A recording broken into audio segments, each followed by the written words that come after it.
بہت کام لینا تھا۔ دونوں بار ایک معجزہ ہوا جس میں یہ مرد مجاہد بال بال بچ گیا۔ سلطان پر تیسرا قاتلانہ حملہ اس وقت ہوا جب وہ اپنے مسلمان بھائیوں اور صلیبیوں کی سازش کی چٹان کو شمشیر سے ریزہ ریزہ کر چکا تھا۔ امیر سیف الدین میدان جنگ سے بھاگ گیا تھا، مگر وہ سلطان کے خلاف بغض اور کینہ سے باز نہ آیا۔ اس نے حسن بن صباح کے قاتل فرقے کی مدد حاصل کی۔ حسن بن صباح کا فرقہ اسلام کی آستین میں سام کی طرح پل رہا تھا۔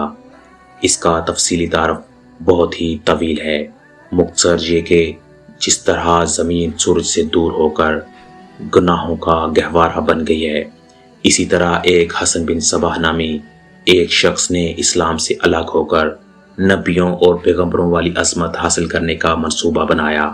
وہ اپنے آپ کو مسلمان ہی کہلاتا رہا اور ایسا گروہ بنا لیا جو طلسماتی طریقوں سے لوگوں کو اپنا پیروکار بناتا۔ اس مقصد کے لیے اس گروہ نے نہایت حسین لڑکیاں، نشہ آور جڑی بوٹیاں، ہیپناٹزم اور چرب زبانی جیسے طریقے اختیار کیے، بہشت بنائی جس میں جا کر پتھر بھی موم ہو جاتے تھے۔ اپنے مخالفین کو قتل کرانے کے لیے ایک گروہ تیار کیا۔ قتل کے طریقے خفیہ اور پر اسرار ہوتے تھے۔ اس فرقے کے افراد اس قدر چلاک، ذہین اور نڈر تھے کہ بیس اور زبان بدل کر بڑے بڑے جرنیلوں کے باڈی گارڈ تک بن جاتے تھے، اور جب کبھی پر اسرار طریقے سے قتل ہو جاتا تو قاتلوں کو سراغ ہی نہیں مل پاتا۔ کچھ عرصہ بعد یہ فرقہ قاتلوں کا گروہ کے نام سے مشہور ہوا۔ یہ لوگ سیاسی قتل کے ماہر تھے، زہر بھی استعمال کیا کرتے تھے جو حسین لڑکیوں کے ہاتھوں شراب میں دیا جاتا تھا۔ بہت مدت تک یہ فرقہ اسی مقصد کے لیے استعمال ہوتا رہا۔ اس کے پیروکار فدائی کہلاتے تھے۔ سلطان صلاح الدین ایوبی کو نہ تو لڑکیوں سے دھوکہ دیا جا سکتا تھا اور نہ ہی شراب سے، وہ ان دونوں سے نفرت کرتا تھا۔ سلطان کو اس طریقے سے قتل نہیں کیا جا سکتا تھا۔ اس کو قتل کرنے کا یہی ایک طریقہ تھا کہ اس پر قاتلانہ حملہ کیا جائے۔ اس کے محافظوں کی موجودگی میں اس پر حملہ نہیں کیا جا سکتا تھا۔ 2 حملے ناکام ہو چکے تھے۔ اب جب کہ سلطان کو یہ توقع تھی کہ اس کا چچا زاد بھائی الصالح اور امیر سیف الدین شکست کھا کر توبہ کر چکے ہوں گے، انہوں نے انتقام کی ایک اور زیر زمین کوشش کی۔ سلطان صلاح الدین ایوبی نے اس فتح کا جشن منانے کی بجائے حملے جاری رکھے اور 3 قصبوں کو قبضے میں لے لیا۔ ان میں غازہ کا مشہور قصبہ تھا۔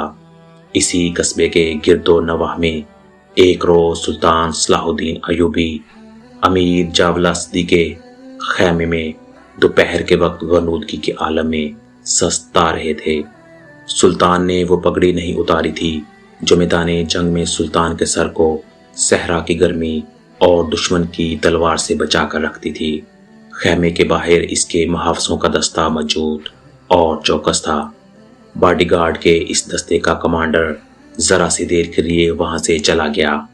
ایک محافظ نے سلطان کے خیمے میں گرے ہوئے پردوں میں سے جھانکا۔ اسلام کی عظمت کے پاسبان کی آنکھیں بند تھیں اور پیٹھ کے بل لیٹا ہوا تھا۔ اس محافظ نے باڈی گارڈ کی طرف دیکھا۔ ان میں سے 3-4 باڈی گارڈ نے اس کی طرف دیکھا۔ محافظوں نے اپنی آنکھیں بند کر کے کھولی۔ 3-4 محافظ اٹھے اور دوسروں کو باتوں میں لگا لیا۔ محافظ خیمے میں چلا گیا، کمر بند سے خنجر نکالا، دبے پاؤں چلا اور پھر چیتے کی طرح سوئے ہوئے سلطان صلاح الدین ایوبی پر جست لگائی۔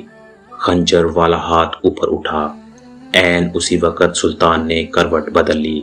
یہ نہیں بتایا جا سکتا کہ حملہ آور خنجر کہاں مارنا چاہتا تھا، دل میں یا سینے میں، مگر ہوا یوں کہ خنجر سلطان کی پگڑی کے بلائی حصے میں اتر گیا اور سر بال برابر جتنا دور رہا اور پگڑی سر سے اتر گئی۔ سلطان صلاح الدین بجلی کی سی تیزی سے اٹھا۔ اسے سمجھنے میں دیر نہیں لگی کہ یہ سب کیا ہے۔ اس پر اس سے پہلے ایسے 2 حملے ہو چکے تھے۔ اس نے اس پر بھی حیرت کا اظہار نہیں کیا کہ حملہ آور خود اس کے باڈی گارڈ کے لباس میں تھا، جسے اس نے خود اپنے باڈی گارڈ کے لیے منتخب کیا تھا۔ اس نے ایک سانس برابر بھی اپنا وقت ضائع نہ کیا۔ حملہ آور اپنا خنجر پگڑی سے کھینچ رہا تھا۔ ایوبی کا سر ننگا تھا۔ اس نے بھرپور طاقت سے ایک گھونسا حملہ آور کی تھوڑی پر دے مارا۔ ہڈی ٹوٹنے کی آواز سنائی تھی۔ حملہ آور کا جبڑا ٹوٹ چکا تھا۔ وہ پیچھے کی طرف گرا اور اس کے منہ سے ہیبتناک آواز نکلی۔ اس کا خنجر ایوبی کی پگڑی میں رہ گیا تھا۔ ایوبی نے اپنا خنجر نکال لیا تھا۔ اتنے میں دو محافظ دوڑتے اندر آئے۔ ان کے ہاتھوں میں تلواریں تھیں۔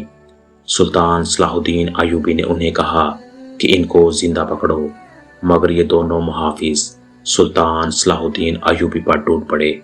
سلطان صلاح الدین ایوبی نے ایک خنجر سے دو تلواروں کا مقابلہ کیا۔ یہ مقابلہ 1-2 منٹ کا تھا، کیونکہ تمام باڈی گارڈ اندر داخل ہو چکے تھے۔ سلطان صلاح الدین ایوبی یہ دیکھ کر حیران تھا کہ اس کے باڈی گارڈ 2 حصوں میں تقسیم ہو کر ایک دوسرے کو لہو لہان کر رہے تھے۔ اسے چونکہ معلوم نہ تھا کہ ان میں اس کا دشمن کون اور دوست کون ہے، وہ اس معرکہ میں شامل نہ ہوا۔ کچھ دیر بعد جب باڈی گارڈ میں سے چند ایک مارے گئے، کچھ بھاگ گئے، کچھ زخمی ہوئے، تو انکشاف ہوا کہ یہ جو دستہ سلطان صلاح الدین ایوبی کی حفاظت پر مامور تھا، اس میں 7 محافظ فدائی تھے جو سلطان صلاح الدین ایوبی کو قتل کرنا چاہتے تھے۔ انہوں نے اس کام کے لیے صرف ایک فدائی کو اندر خیمے میں بھیجا تھا۔ اندر صورتحال بدل گئی تو دوسرے بھی اندر چلے گئے۔ اصل محافظ بھی اندر چلے گئے۔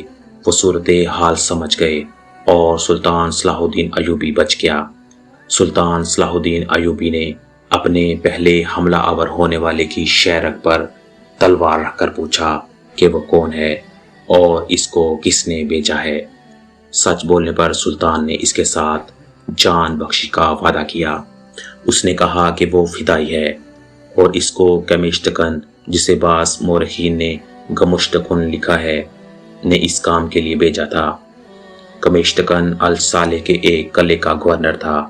اصل واقعات کی طرف آنے سے پہلے یہ ضروری معلوم ہوتا ہے کہ ان واقعات سے پہلے کے دور کو دیکھا جائے۔ سلطان صلاح الدین ایوبی کے نام، اس کی عظمت اور تاریخ اسلام میں اس کے مقام اور کارناموں سے کون واقف نہیں؟ ملت اسلامیہ تو سلطان صلاح الدین ایوبی کو بھول ہی نہیں سکتی۔ مسیحی دنیا بھی اسے ہمیشہ یاد رکھے گی۔ لہٰذا یہ ضروری معلوم نہیں ہوتا کہ سلطان صلاح الدین ایوبی کا شجرہ نسب تفصیل سے بیان کیا جائے۔ ہم آپ کو ایسے واقعات سنانے جا رہے ہیں جس کی وسعت کے لیے تاریخ کا دامن بہت ہی چھوٹا پڑ جاتا ہے۔ یہ تفصیلات وقائع نگاروں اور قلم کاروں کی ریکارڈ کی ہوتی ہیں، کچھ سینہ بسینہ اگلی نسلوں تک پہنچتی ہیں۔ تاریخ کے دامن پر سلطان صلاح الدین ایوبی کے صرف کارنامے محفوظ کیے گئے ہیں۔ ان سازشوں کا ذکر بہت کم آیا ہے جو اپنوں نے سلطان صلاح الدین ایوبی کے خلاف کی، اور اس کی بڑھتی ہوئی شہرت اور عظمت کو داغدار کرنے کے لیے اسے ایسی لڑکیوں کے جال میں پھانسنے کی بار بار کوشش کی گئی جن کے حسن میں طلسماتی اثر تھا۔ تاریخ اسلام کا یہ حقیقی ڈرامہ 23 مارچ 1169 کے روز سے شروع ہوتا ہے، جب سلطان صلاح الدین ایوبی کو مصر کا وائسرائے اور فوج کا کمانڈر ان چیف بنایا گیا۔ اسے اتنا بڑا رتبہ ایک تو اس لیے دیا گیا کہ وہ حکمرانوں کے گھروں کا نونہال تھا، اور دوسرا اس لیے کہ اوائل عمری میں ہی وہ فن حرب و ضرب کا ماہر ہو گیا تھا۔ سپہ گری ورثے میں پائی تھی۔ سلطان صلاح الدین ایوبی کے معنوں میں حکمرانی بادشاہی نہیں، قوم کی عظمت اور فلاح و بہبود تھا۔ اس کا جب شعور بیدار ہوا تو پہلی خلش یہی محسوس کی، وہ یہ تھی کہ مسلمان حکمرانوں میں نہ صرف یہ کہ اتحاد نہیں، بلکہ وہ ایک دوسرے کی مدد کرنے سے بھی گریز کرتے تھے۔ وہ عیاش ہو گئے تھے۔ شراب اور عورت نے جہاں ان کی زندگی رنگین بنا رکھی تھی، وہاں عالم اسلام اور اس عظیم مذہب کا مستقبل تاریک ہو گیا تھا۔